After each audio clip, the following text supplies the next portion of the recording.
ayer se conmemoró el Día Mundial del Asma, se conmemora el primer martes de mayo bajo los auspicios de la Organización Mundial de la Salud. El objetivo es involucrar a los pacientes con la atención y control del asma, reducir los posibles factores de riesgo y enseñar a las personas qué se debe hacer ante un posible ataque o crisis por esta enfermedad. En el mundo hay más de 250 millones de personas afectadas. Y en este marco, especialistas han destacado que los pacientes con asma, y aquí creo que es la parte más noticiosa de esto, pues deben ser aún más precavidos ante la actual pandemia de SARS-CoV-2 y mantener el apego al tratamiento indicado por su médico para el control de su enfermedad. Le agradezco mucho al doctor Armando Partida, médico pediatra especialista en alergología e inmunología, que me tome la llamada para hablar de este tema. ¿Cómo le va, doctor? Bienvenido al programa. Pascal, muchas gracias. Muy buenos días y bueno, un saludo también a toda tu audiencia. Bueno, ¿cuántas personas, cuántos pacientes de asma hay en México? Bueno, la cifra oficial habla de un 7% de mexicanos y mexicanas afectadas con este diagnóstico, Ujú. aunque se reconoce que hay una importante tasa de subdiagnóstico que oscila entre el 30 y 50% de los pacientes. Entonces, probablemente esta cifra que hoy reconocemos del 7% sea significativamente mayor. Eso nos colocaría pues como uno de los países con mayor porcentaje de asma, me imagino, ¿no? Estamos en una, digamos, en las gráficas de prevalencias como a la mitad. A la En mitad. realidad hay países con prevalencias que rebasan el 20% inclusive, ¿no? Ah, de acuerdo.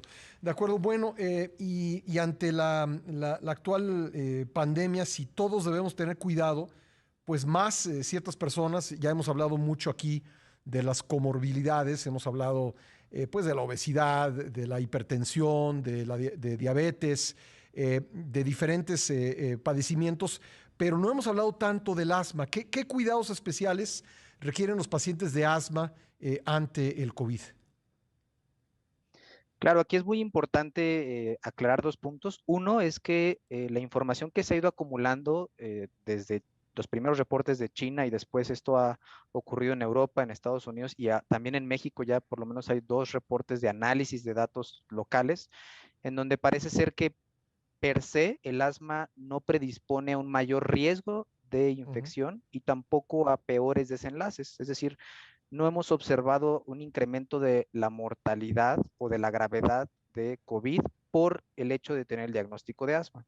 Sin embargo, lo que sí hemos tratado de recomendar, no solamente en México, sino todos los organismos internacionales, es que los pacientes que tienen asma deben de asegurar un correcto tratamiento, de adherirse a las recomendaciones de sus médicos, porque si logramos controlar la enfermedad, disminuimos el riesgo de una exacerbación, Ujú. crisis o ataque. Y con eso disminuimos también la probabilidad de que el paciente tenga que ir a un servicio de urgencias u hospitalización, que hoy sabemos es uno de los sitios con mayor concentración de pacientes con COVID y que se pueden contagiar.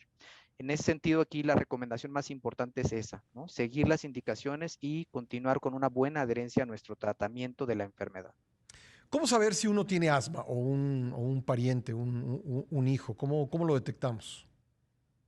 Claro, me parece una pregunta muy importante porque como te comentaba hace unos minutos, hay una importante tasa de subdiagnóstico. Ujú. Entonces son cuatro los síntomas cardinales que nos deben de hacer pensar en asma.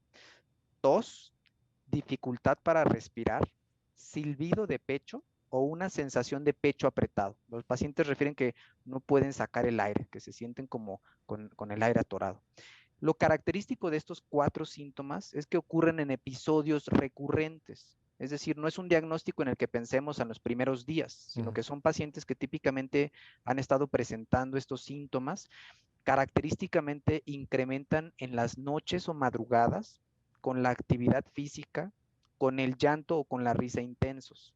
Entonces, estos cuatro síntomas que se presentan de esta forma nos deben de hacer pensar en que puede ser asma, buscar atención médica justamente para hacer un diagnóstico oportuno. ¿Es una enfermedad que evidentemente afecta la calidad de vida, pero puede poner en peligro la vida? Por supuesto, la enfermedad afecta la funcionalidad, productividad calidad de vida y puede poner en peligro la vida? Sí. Hoy la mortalidad del asma en México oscila más o menos entre 5, 5.8 por cada 1000 hospitalizaciones por este diagnóstico. Sigue siendo un número que tenemos que trabajar para disminuir. ¿A qué edad suele presentarse esto? Me habló de los 4 síntomas cardinales. ¿Desde qué edad puede uno hacer un diagnóstico? Claro que es un diagnóstico que puede hacerse a cualquier edad. Es cierto que más de la mitad de los pacientes inician en la edad pediátrica. Típicamente durante los primeros 10 años, los pacientes inician con esta sintomatología. Desafortunadamente, no todos reciben el diagnóstico, digamos, en las etapas tempranas. Pero hacemos diagnósticos desde los 6 años de edad, que es, digamos, el consenso habitual que utilizamos como punto de corte para decir es asma, ¿ok? Hasta adultos mayores que también hacemos el diagnóstico, ¿no? Entonces, no hay una edad específica, eso no nos debe delimitar empezar en este diagnóstico. Doctor, pues se me termina el tiempo, pero quiero pedirle, denos un punto de contacto para personas que tengan interés en profundizar más en el tema. Claro, bueno, aquí es muy importante que este diagnóstico, por las cifras que hemos platicado, se considera un problema de salud pública.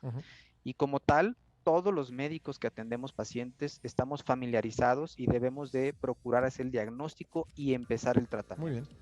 Entonces, mi recomendación es que busquen atención con el médico de familia o de cabecera que tengan y platiquen con respecto a la presencia de estos síntomas, que estoy seguro podrá ayudarles a tener un diagnóstico y tratamiento oportuno. Le agradezco mucho, doctor. Gracias por haber estado con nosotros.